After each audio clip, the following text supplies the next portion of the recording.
What's going on, everyone? So there's a lot of talk about the Los Angeles Lakers landing a center in this upcoming draft, which I think is very likely, very possible. Obviously, Lakers have the 55th pick. Lakers have been linked to a couple guys that, like Danny Wolf, for example, talked about him, right? Like, he's a guy that is probably going in the first round, more likely than not, probably later in the first round, maybe at best early 20s, but more mid to late 20s. Maybe at worst he falls like early second round. So Lakers would have to trade for something like that. But there's several guys floating around. We're going over all those guys. We're going to cover all kinds of different centers and stuff like that. But this video, I want to talk kind of just more generically and kind of ease some people's minds, and just based on comments and stuff like that I've seen as far as like getting a center in this upcoming draft. The good thing about this draft, outside of it's just like really deep in general, is particularly with the center position, right? There are a lot of like back-end draft centers, right? There are a lot of guys that are going to probably go either late around where the Lakers have a pick, 55th pick, stuff like that, to as far as like undrafted.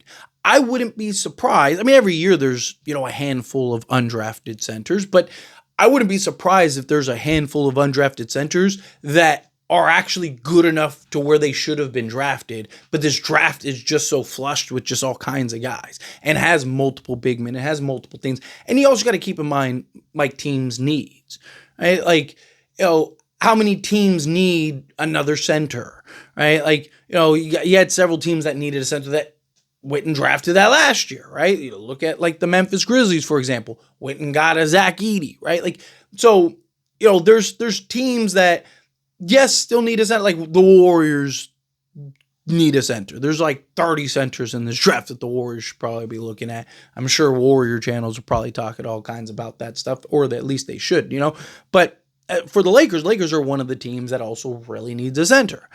But something you got to keep in mind, though, too, with that, is any of those guys are more likely than not either going to be centers or they're going to have limitations as far as like the upside.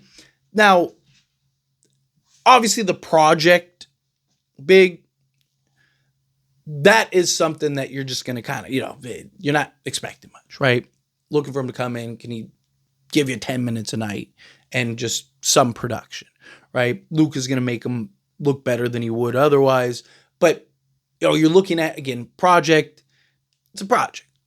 Most of them, like there's several that, I've already talked about a couple that are more likely than not going to be, 18, 19 years old that have issues or whatever, right? Like Rocco, for example, right?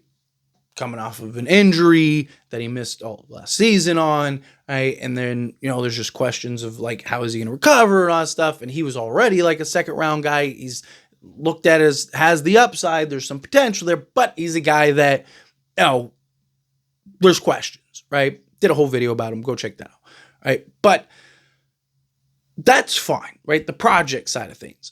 If the Lakers are looking for kind of like an older, right, like maybe doesn't really have the upside that some of these other ones have, that's usually what, if a player goes undrafted or goes, late in the second round to where you can get him at 55, the expectation usually isn't, or nor should be, that this guy's going to be a superstar, right? Like the expectation isn't that like, oh, this guy's going to change the league right out the gate. Now look, diamonds in the rough happen all the time. Draymond Green was late second round. I mean, Jokic was drafted during like a Taco Bell commercial, right? Like you never know.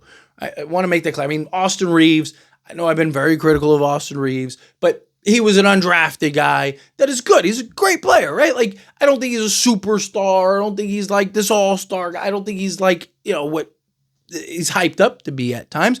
But I think he's a very good, above-average, blue-chip role player that on any given night, he can tap into an all-star level, right? Like, he's a very good player, right? So, to me, you can find those diamonds in the roughs. But those older guys, one, the Lakers love, because they're usually, again, a little more seasoned, right? Have a little better grasp of the game, especially if you can get one that's, coming from a higher end pro league, or coming from a pristine college and university to where they kind of understand what the deal is, right? Also, those kind of guys usually come in and they understand their role. They know their role, right? They played that same role for 4 or 5 years in college, right? They're not coming in expecting to be the guy and kick the door in or anything. That they know, like, hey, you need me to be a big guy. You need me to rebound. You need me to block shots. You need me to score the basketball. You need me to be a lob threat. That's what I'm here to do. Let me do that, right? Like, so there are options in that regard. And the Lakers, again, like the older kind of veteran guys, and they've had a lot of success with those guys. So things to keep in mind.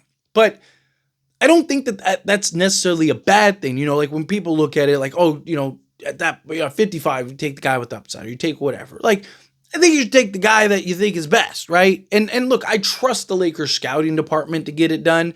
And, having limited upside, particularly at the center position, and particularly what the Lakers need at the center position, I don't think is a bad thing, right? Like, even if you say you get a guy that is like,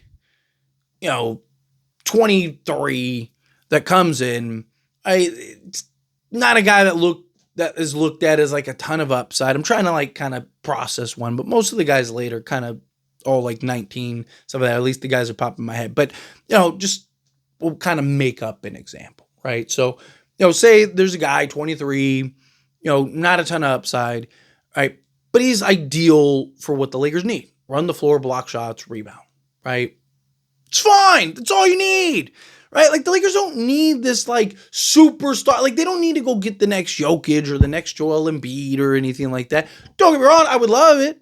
If you go get some random 19-year-old and he ends up becoming a superstar, or even a 21-year-old and he ends up becoming a superstar, and you find that diamond in the rough, beautiful. Like, I'm not saying don't. I'm not saying I don't hope that happens. I'm not saying anything like that. I'm just saying I don't think that that's like the biggest need in the world, right? Luka's going to make whoever's at the center position while he's on the court the best version of themselves, right?